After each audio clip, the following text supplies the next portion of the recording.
আমাদের ব্যক্তি জীবনে, জাতীয় জীবনে, রাষ্ট্রীয় জীবনে আমিত্ব একটা ভালো জিনিস। আবার এই আমিত্ব এবং নেতৃত্বের মধ্যে যখন দ্বন্দ্ব শুরু হয়ে যায় সেটা আবার খুব খারাপ জিনিস। বাংলাদেশ স্বাধীন হবার পর থেকে আমরা আমিত্ব দেখেছি, নেতৃত্ব দেখিনি। 1975-এর পট পরিবর্তনের পরে আমরা নেতৃত্ব দেখেছি যেখানে আমিত্বকে বিসর্জন দেওয়া হয়েছিল।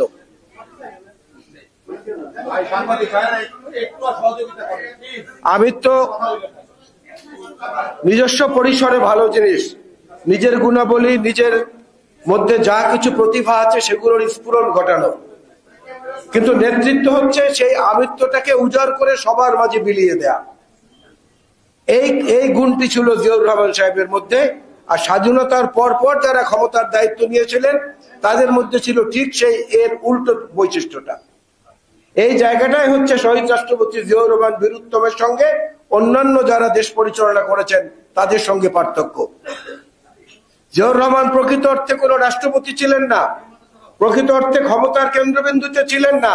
তিনি ছিলেন একজন রাষ্ট্রনায়ক যার একটা গভীর সুদূর প্রসারী অন্তর্ভেদী দৃষ্টি ছিল। সেই দৃষ্টির মধ্যে তিনি গোটা বাংলাদেশের মানচিত্রকে দেখতেন এবং এই মানচিত্রকে পৃথিবীর বুকে কিভাবে আরো সম্মানের সঙ্গে স্থাপন করা যায় সেই স্বপ্ন এবং সেই স্বপ্নের বাস্তবায়নের কাজটা তিনি করে গেছেন তার এই ছোট্ট কর্মপরিধির জীবনের মধ্য দিয়ে। তাই তো আজকে তাকে সর্বজন শ্রদ্ধায় স্মরণ করা হয়। অনেক ঘটনা, অনেক কাহিনী, অনেক কিছু বলতে গেলে, কিন্তু মূল যে আজকে যে বিষয়টি এখানে উল্লেখ করা হয়েছে সে প্রসঙ্গে আমি প্রথমে একটা বাক্যে একটা কথা পরিষ্কার করতে চাই। যারা আমাদের মুক্তিযুদ্ধে সমর্থন দিয়েছিল, সাহস জুগিয়েছিল, সহযোগিতা করেছিল, সেটা আমার কাছে অন্তত মনে হয় সেটা ছিল এমন প্রাকৃতিক নিয়মে গাছের ফল যখন পাকে ওই ফলটা কিন্তু আপনি বোটা ছেড়ে নিচে পড়বে, এইটাই বৈশিষ্ট্য, পড়তেই হবে। কিন্তু সেইটাকে কেউ যদি একটু টোকা দিয়ে দেয় তাহলে কিন্তু দুদিন আগে পড়ে, একদিন আগে বৃন্ত থেকে পড়ে। তো আমাদের পার্শ্ববর্তী প্রতিবেশী দেশ মুক্তিযুদ্ধে আমাদেরকে ওই রকম সহায়তাটা করেছিল। মুক্তিযোদ্ধারা যখন বিজয়ের দ্বার প্রান্তে তখন তারা একটা যুদ্ধের ঘোষণা দিয়ে ৩রা ডিসেম্বরে আনুষ্ঠানিকভাবে সে ফলের উপরে টোকা দেওয়ার কাজটি করেছিলেন, যে কারণে ফলটি একটু দ্রুত পড়েছে, না হলে হয়তো আরো ৩ মাস পরে পড়তো বা একটা নির্দিষ্ট সময়ের পরে আমরা অর্জন করতাম। তো সেইটার জন্য চিরজীবন তাদের কাছে অবনত মস্তকে থাকতে হবে, এটা জিয়াউর রহমান সাহেব মনে করেন নাই। কারণ তিনি আমিত্বের ভিত্ত থেকে বের হয়েছিলেন এবং বের হয়েছিলেন বলেই বাংলাদেশের মানুষের সর্বস্তরের মানুষের মনে আজ পর্যন্ত ভক্তি, সম্মান, শ্রদ্ধার সঙ্গে তিনি বিরাজমান রয়েছেন, যেটা কেউ মুছতে পারবে না। অনেক কথা আজকে বলা হয়, অনেক ধমক আমাদের শুনতে হয়, উন্নয়নের কথা শুনতে হয়। উন্নয়নের সর্বশেষ চিত্র হচ্ছে সংবাদ মাধ্যমের বন্ধুদের উপর নিষেধাজ্ঞা দেওয়া হয়েছে, তারা বলতে পারবে না। কর্ণফুলী টানেল ঘূর্ণিঝড়ে ফুটো হয়ে গেছে, অনবরত সেখান থেকে পানি ঝরছে। সেন্সরশিপ আরোপ করা হয়েছে এই খবরের উপরে যাতে এটা না দেখানো হয়। টানেল কেবল উদ্বোধন হলো কিছুদিন আগে, হাজার হাজার কোটি টাকা খরচ করে। সেই টানেলের উপরে তো কোনো শিলাবৃষ্টিও হয় নাই, কোনো পাথরও পড়ে নাই, তারপরও কেন সেখান থেকে পানি ঝরছে? এই উন্নয়নের কৈফিয়তে সরকারের কাছে আমাদের চাওয়া উচিত।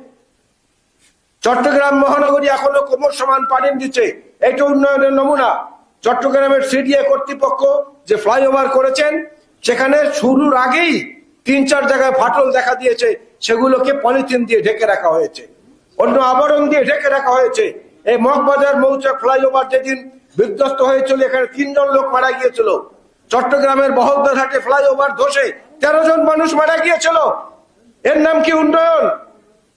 আজকে পররাষ্ট্রমন্ত্রী অ্যান্টিগুয়া বারবাউডার মতো দেশে কি করতে গেছেন? এই দেশের নাম বাংলাদেশের কতজন মানুষ জানে?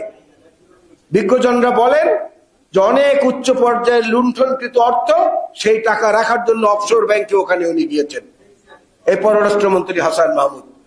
তা আজকে মুক্তিযুদ্ধের মূল চেতনা, মূল ভাবাদর্শ থেকে কত দূরে আমরা সরে গেছি।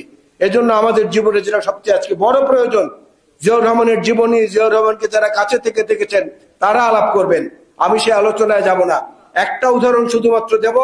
খাল কাটা নিয়ে আজকে অনেক ঠাট্টা করা হয়। এই খাল কাটার যে কি প্রয়োজনীয়তা ছিল এই ঘূর্ণিঝড় আবার নতুন করে আমাদেরকে প্রমাণ করে দিয়েছেন। এবং এই উলসি যদুনাথ প্রকল্প যেদিন উদ্বোধন করেছিলেন শহীদ জিয়াউর রহমান বীরুত্তম, সেদিন এক ব্যক্তি তাকে ১ একর জমি স্বেচ্ছায় লিখে দিয়েছিলেন যে এখানে আপনি নতুন করে খাল কাটেন। বাংলাদেশের ইতিহাসে কোন নেতার বেলা এমনটা নেই। মাঠের মধ্যে হেঁটেছেন, কৃষকের আলে আলে হেঁটেছেন, কিশোর, শিশু, প্রাপ্তবয়স্ক, মুক্তিযোদ্ধা থেকে শুরু করে সবাইকে। আমাদের গর্বের দিন 21শে ফেব্রুয়ারি, এই প্রথম 1976-এর 21শে ফেব্রুয়ারি পালনের সময় জিয়াউর রহমান সাহেব কাদেরকে নিয়ে কমিটি করেছিলেন জানেন? জাতীয় পর্যায়ে একটা কমিটি করেছিলেন। সেই কমিটির মধ্যে মুনতাসির মামুন ছিল, সেই কমিটির মধ্যে জাহানেরা ইমাম ছিল, সেই কমিটির মধ্যে শাহরিয়ার কবির ছিল, সেই কমিটির মধ্যে ডক্টর বখা আলমগীর ছিল, সেই কমিটির মধ্যে কাজী জাফর সাহেব ছিলেন, সেই কমিটির মধ্যে মোস্তফা জামাল হায়দার সাহেব ছিলেন, সেই কমিটির মধ্যে খান আতাউর রহমান, চলচ্চিত্রকার আমজাদ হোসেনরা ছিলেন। অর্থাৎ জাতির সমস্ত ফুলগুলোকে এক জায়গায় এনে একটা ডালিতে সাজানোর তিনি চেষ্টা করেছেন।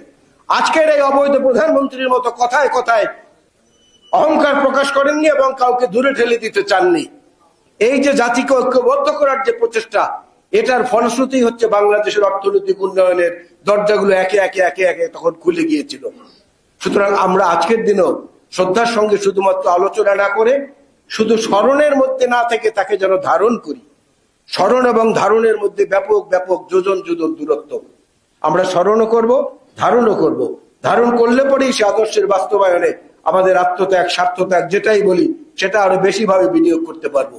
আজকে দেশনেত্রী বেগম খালেদা জিয়া এবং আমাদের কমান্ডার জনাব তারেক রহমানের নেতৃত্বে যে ধারাবাহিক গণতন্ত্র পুনরুদ্ধারের আন্দোলন চলছে, সে আন্দোলনের সঙ্গে একাত্মতা এবং আরো জোরালো পদক্ষেপ গ্রহণ করে আমরা নিজেদেরকে জিয়াউর রহমানের সৈনিক হিসাবে পরিচিত করতে পারবো বলে আমি মনে করি। ধন্যবাদ আপনাদের সবাইকে। আসসালামু আলাইকুম। বাংলাদেশ জিন্দাবাদ, জাতীয়তাবাদী মুক্তিযোদ্ধা দল জিন্দাবাদ, শহীদ জিয়া বীরুত্তম অমর হোক, দেশনেত্রী বেগম খালেদা জিয়া জিন্দাবাদ, জনাব তারেক রহমান জিন্দাবাদ। আল্লাহ হাফেজ।